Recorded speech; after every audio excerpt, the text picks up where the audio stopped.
Hello, this is Ieng486, the lecture of September 15 and September 17. This is the Wednesday lecture and Friday lecture combined. So let's first look at some important concept and definitions. And I'm using the chapter 4 slides of the Whaley website. So this lecture slides are in the other resource folder in D2L, and the name is CH04. So let's start from slide 4. Let's look at some important concepts and definitions in statistics and sampling distributions. When we draw conclusions about population based on the sample data, there may be some mistakes or inaccuracies. So when we use sample data to draw conclusions, it is required that our samples should be random samples. The observations in the random sample are independent, and its property should be same as any other samples. Another concept is statistic. Statistic doesn't contain any unknown parameters. So statistics are deterministic real values. For example, the mean variance standard deviation of a sample are all statistics because we can calculate them using equations given the observations of a sample are there. How do we know conclusions about the population based on our sample data? Here's the relationship between a population and the sample. Suppose the sample size is n, and the sample mean is x bar, and the sample deviation is s. So when we plot a histogram of this sample, the shape of the histogram looks like a normal distribution. If we further divided more bins and have each bin with a smaller range, then it will be more like a standard distribution.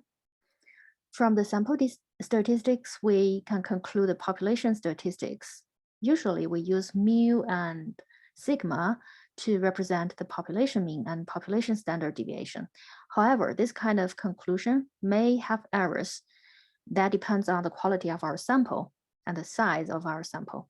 So sample statistics are real numbers, also follow some distributions.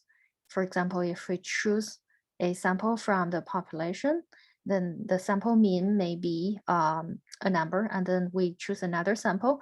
This x bar, the new sample mean, may be another value. So this sample mean may also follow a distribution. So that's the sample distribution. Therefore, a statistic is a random variable for one population. Different samples may return different statistics, and every statistic has a probability distribution. If the samples are representative and without bias, a statistic mean of multiple samples should be very close to the population statistic. So we define the probability distribution of a statistic as a sampling distribution. Let's talk about sampling from a normal distribution. Suppose X is a normally distributed random variable with mu as mean and sigma square as variance. If we have a sample of this process, the size is n, then the distribution of the sample mean is a normal distribution with mu as mean and sigma square over n as variance. Why its variance is divided by n? But because the sample standard distribution is largely depending on the sample size. If we have a larger sample size, then the standard deviation, the spread can be large. So to remove the impact of the sample size over the standard deviation, we need to divide the standard deviation of the population by the sample size. So based on normal distribution, there are several useful sampling distributions that can help us determine the population statistics from the sample statistics. First is the chi-square distribution. If we have a data with standard distribution, then the sum of squares of the observations is a sample from this data. The sum of squares of the observations is a chi-square distribution, and we denote it as y, as the sum of the square observations. If the sample size is n, then the chi-square distribution has a n degrees of freedom. The mean of the chi-square distribution is n, and its variance is 2n.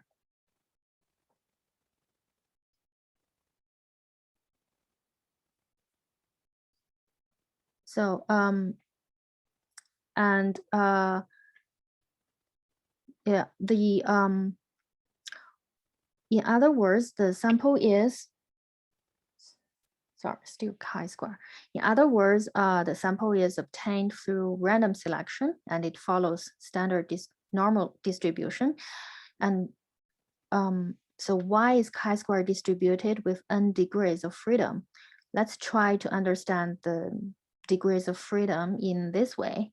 When we know that a variable is the sum of n items, and we know the mean and variance of this variable, then we have some freedom to assign the value to these n items.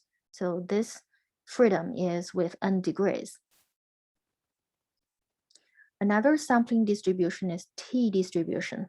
Suppose x is a standard normal random variable and y is chi-square random variable with k degrees of freedom.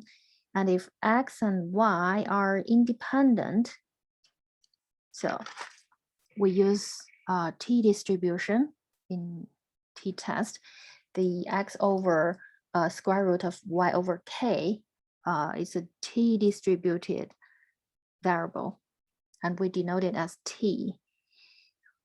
So t distribution is used in t-test, and t-test is a hypothesis test to determine if there is a significant difference between the means of two groups. We often use it when we know the data is normally distributed, but we do not know its variance. So the t and y have the same degrees of freedom.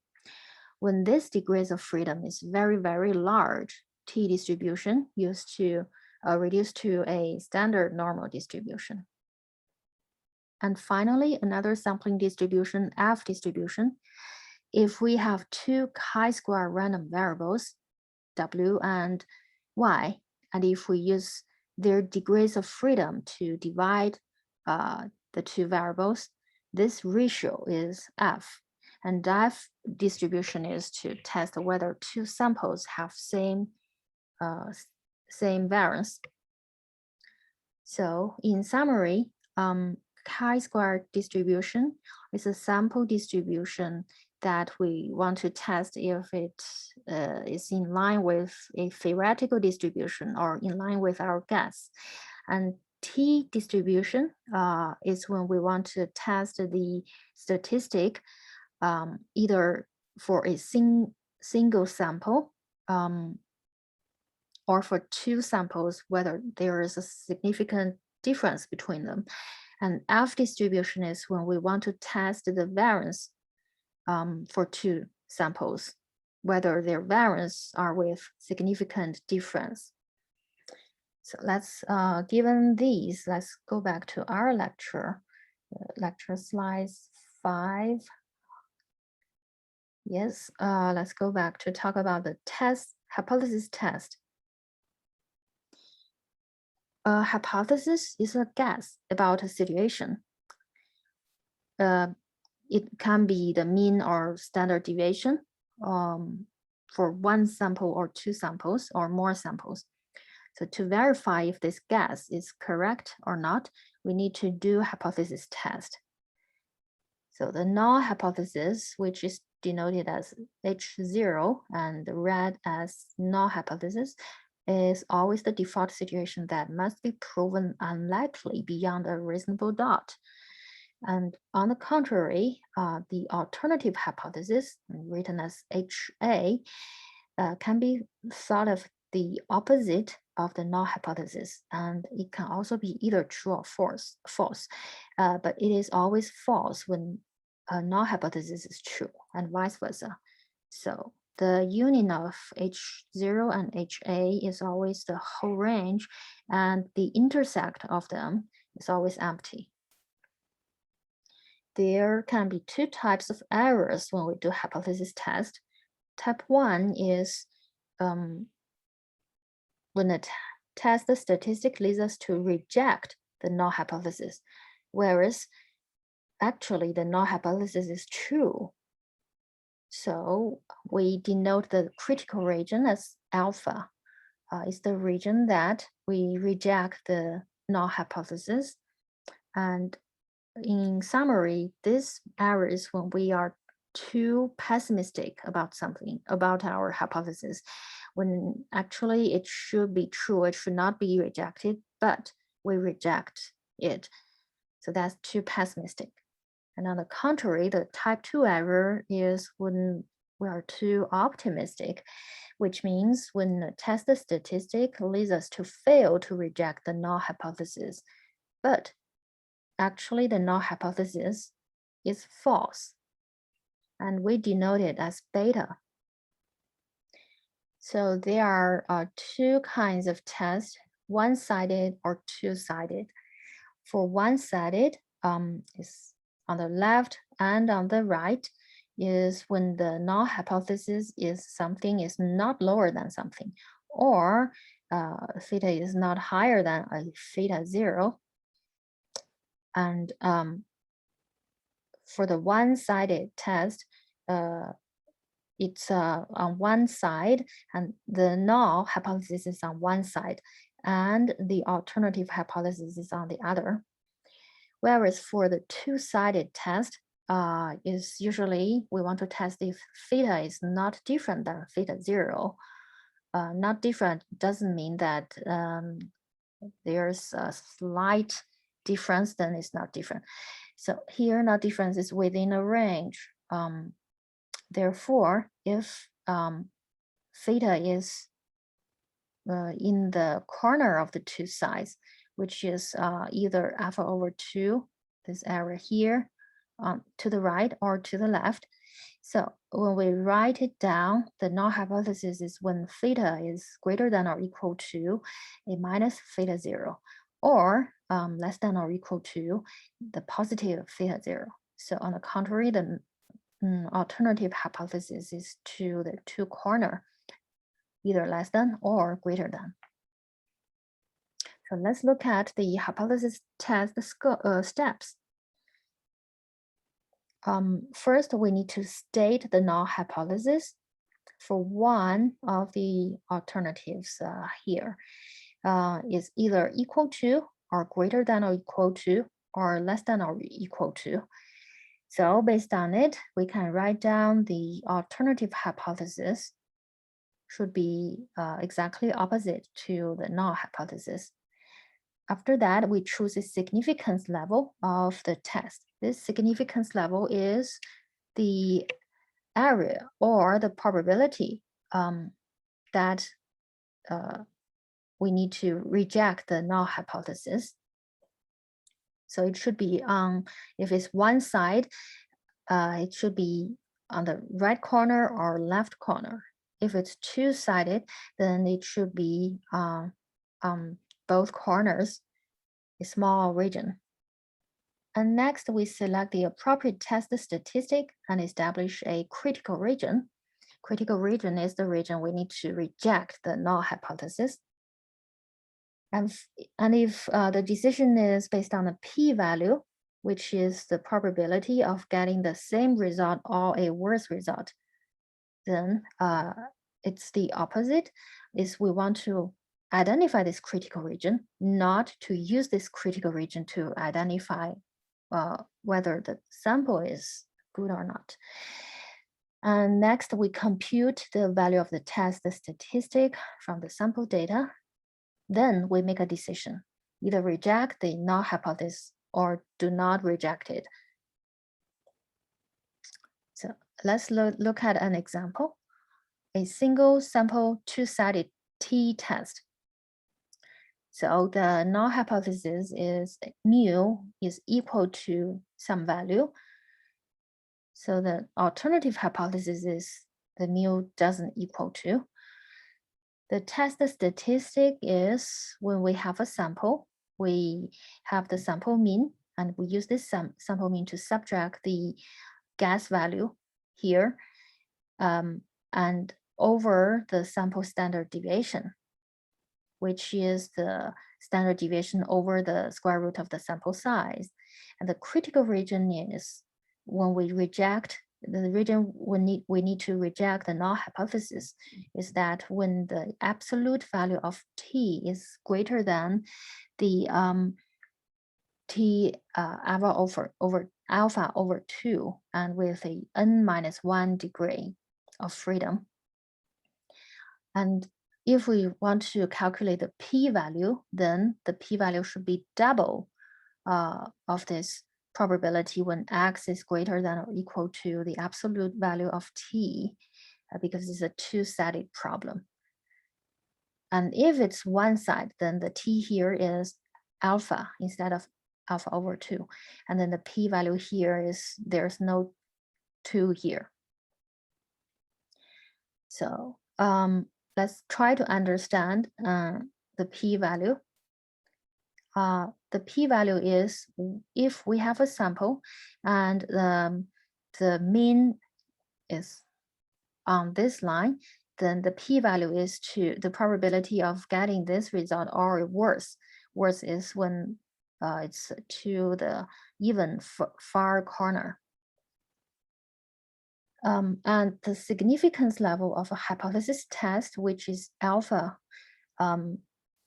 a hypothesis test with a significance level or size alpha rejects the null hypothesis H0 if a p-value smaller than alpha is obtained, and accepts the null hypothesis H0 if the p-value larger than alpha is obtained.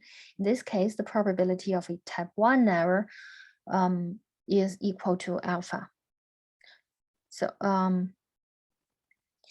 therefore, one way to think of the p-value as for a particular null hypothesis is, given the observed data set, what is the probability of obtaining this data set or worse when the null hypothesis is true? So a worse data set is one which is less similar to the distribution for the null hypothesis. So when the p-value is larger, that means we have a higher probability of getting the same data set or a worse data set. That means our data set has a higher probability of similar to what we guess. On the contrary, if to get the data set or a worse data set is very unlikely, then we do not favor the null hypothesis.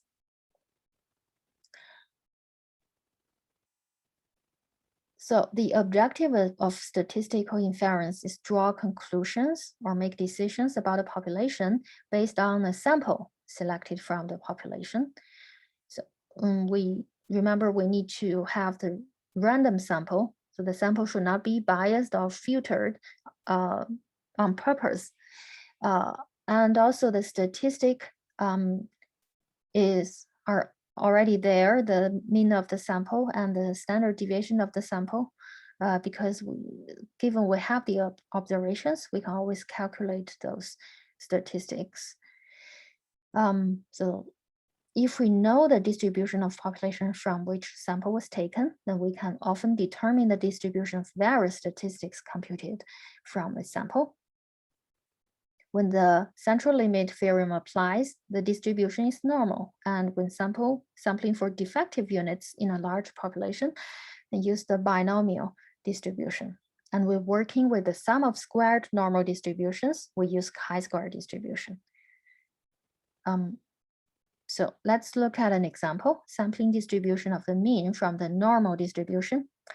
take a random sample with n size from a normal population with the mean is mu and the standard deviation is sigma. So we denote it as this. X is a normal distribution, and compute the sample average X bar. Then the X bar will be normally distributed with mean and standard deviation, which is the standard deviation of the population over the square root of its sample size. Then the sample mean should follow this distribution with the same mean with the population, but the standard deviation should consider the sample size here. An example of how to determine the sample distribution. When the process is operating properly, the mean density of the liquid is 10. So this is the population mean with standard deviation 5, and this is the population standard deviation. 5 observations are taken and the average density is 15. So the sample size is 5 and the sample mean is 15. What is the distribution of the sample average? So the answer is the distribution of the sample average should have the same mean with the population, whereas the standard deviation should be the population standard deviation over the square root of sample size. And what is the probability of finding a sample with an average of 15 or greater? In other words, what is the probability of finding the same sample or a worse sample? So that is the p-value. We need to calculate, let's say, so here is this population with, this is the mean and the standard deviation. And our sample mean is, because this is 10, our sample mean is 15, is somewhere here maybe. And what is the probability of finding a worse, the same or worse situation? So it should be the probability here, which is the area of this corner.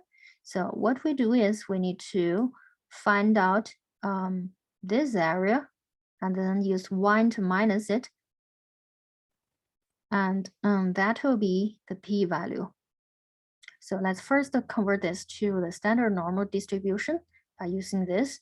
By using the sample mean to minus the sample, the sample mean to minus the sample mean that the sample should follow, and over the sample standard deviation, which is the z-value here.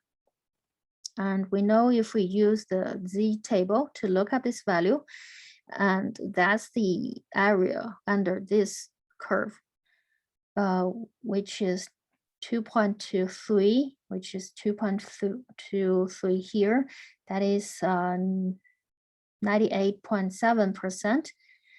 So then we use 1 to minus this value, which is 1.3%. So that is the probability of getting a same sample or a worse sample. This is a very low probability, which means our sample with an average of 15 is a lousy sample. We should not accept. This is a good one. All right, so let's look at when we compare the means with our sample and population, or compare the means of two samples or multiple samples. What are the situations? So it's observable that if the means are far away with one another, we should conclude they have definitely significant difference. Otherwise, if they're very close, then we can accept their mean may be the same, or in other words, do not have significant difference. So we have altogether 6 situations to compare the means given what we know and we do not know. The first situation is when we know the population mean and population standard deviation, and then we have one sample, we need to determine whether this is a good sample by comparing the sample mean with the population mean. So we name it one sample z-test. And one sample z-test is when we have the sample mean and we know the sample distribution, which is the mean and standard deviation. Then we use our sample to calculate a z value and use the z table to look up this value. And if this value is small enough, is close to 0 enough, then we can accept the sample is a good one. Let's look at an example.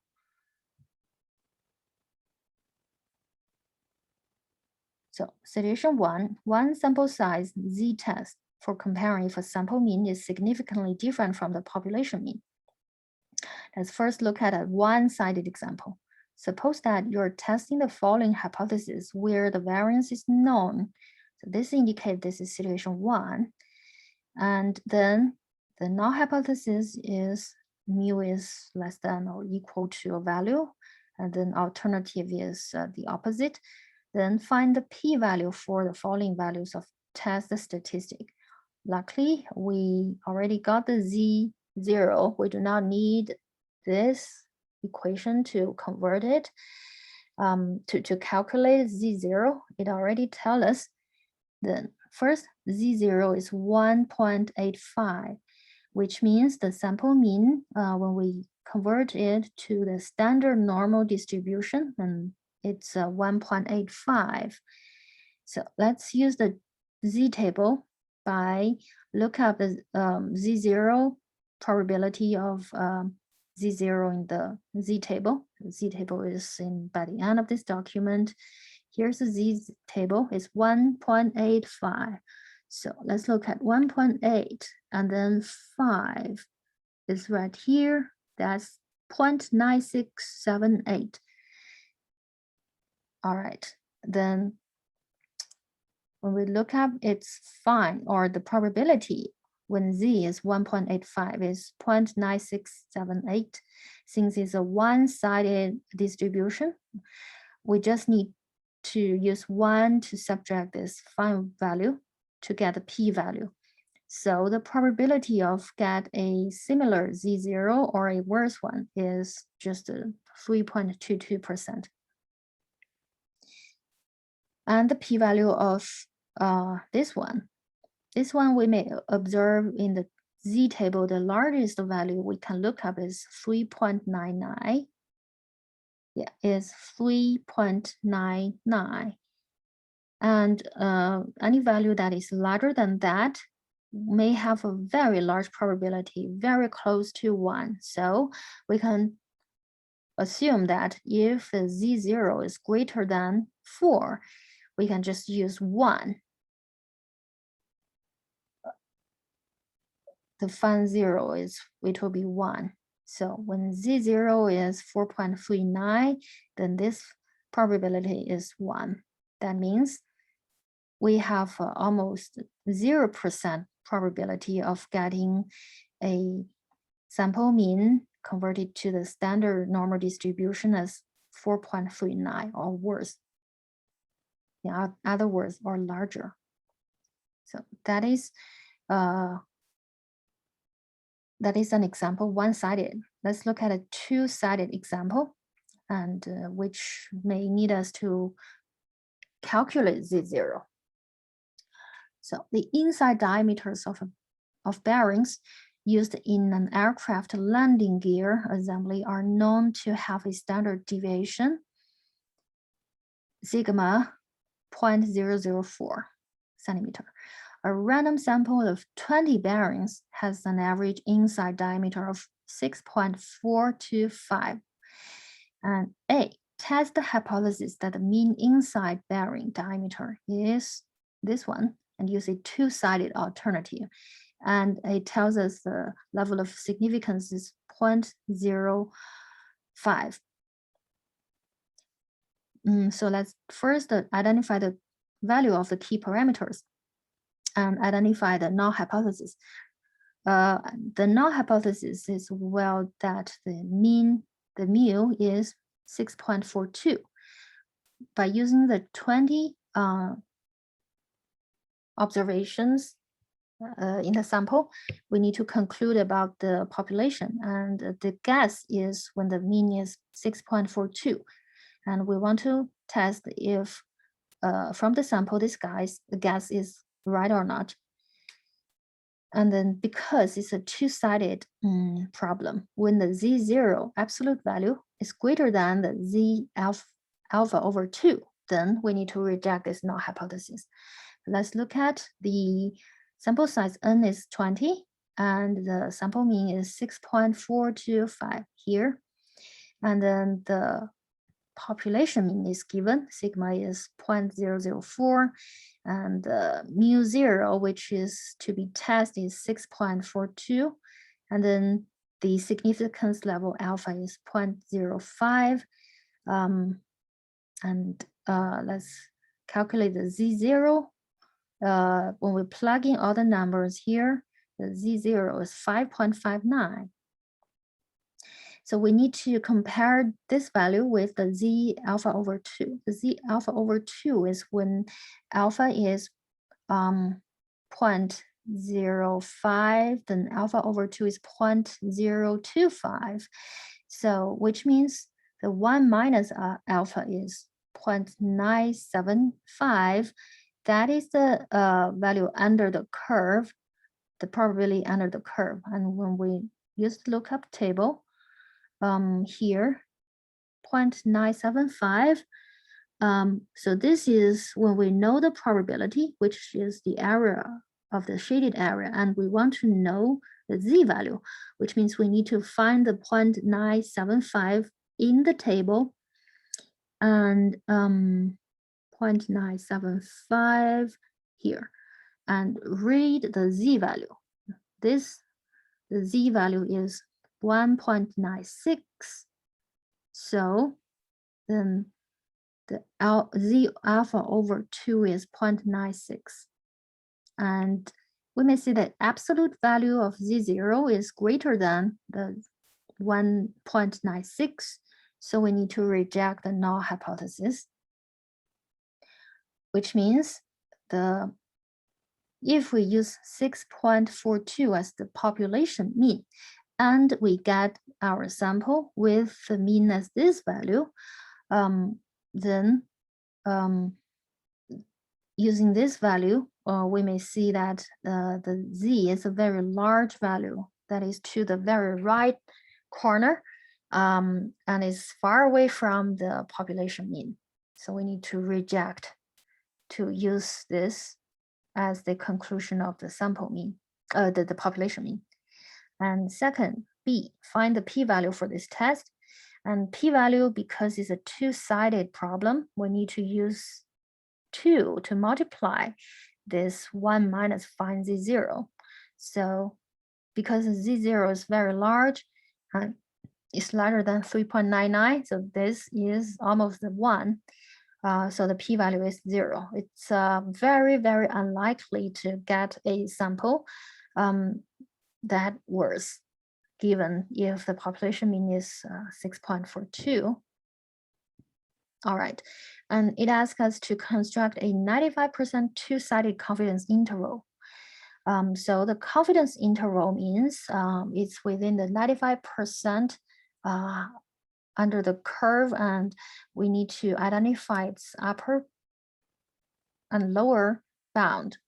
So which means we need to look at the Z table when there is a 95% probability close to the Z0 and convert it, mapped back to the original distribution, normal distribution. So we need to use this to identify this 95% confidence interval. What we need to know is this side and this side.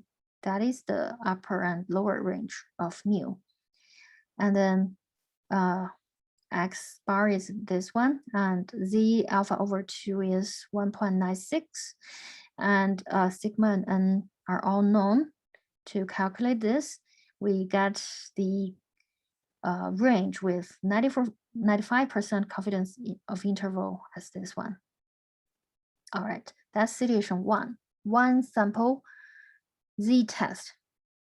Given we have population mean and standard deviation, and we have a sample to judge if the sample is good or not. Or in the opposite, given a sample, we want to conclude the mean of the population and to test if that conclusion is with a higher probability. Okay, the second situation is two sample z-test is when we know the sample standard deviation, but the mean is unknown. And this is used when we, from two existing process, and we want to know whether they differ enough in terms of their means.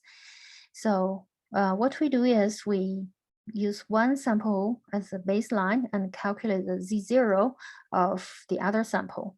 If this value is within a range, is close enough to 0, then we can accept the two samples are not very different. Otherwise, and vice versa. Let's look at another example of this two sample z-test. The amount of a certain trace element in blood is known to vary with a standard deviation of 14.1 ppm for male and 9.5 ppm for female. And random samples of 75 male and 50 female yield concentration means 28 and 33 respectively. So it asks us, what is the likelihood that the population means of concentrations of the element are same for men and women?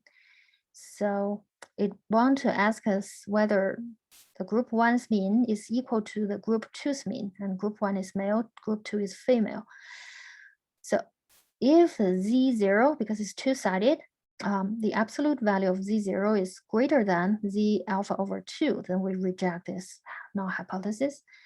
From this problem statement, we may say that the 14.1 is the standard deviation of population 1, population standard deviation, and 9.5 is the population 2's standard deviation.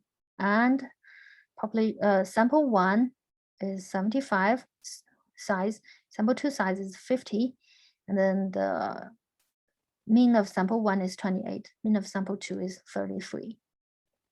Therefore, we plug in this equation, then the z0 is minus 2.37.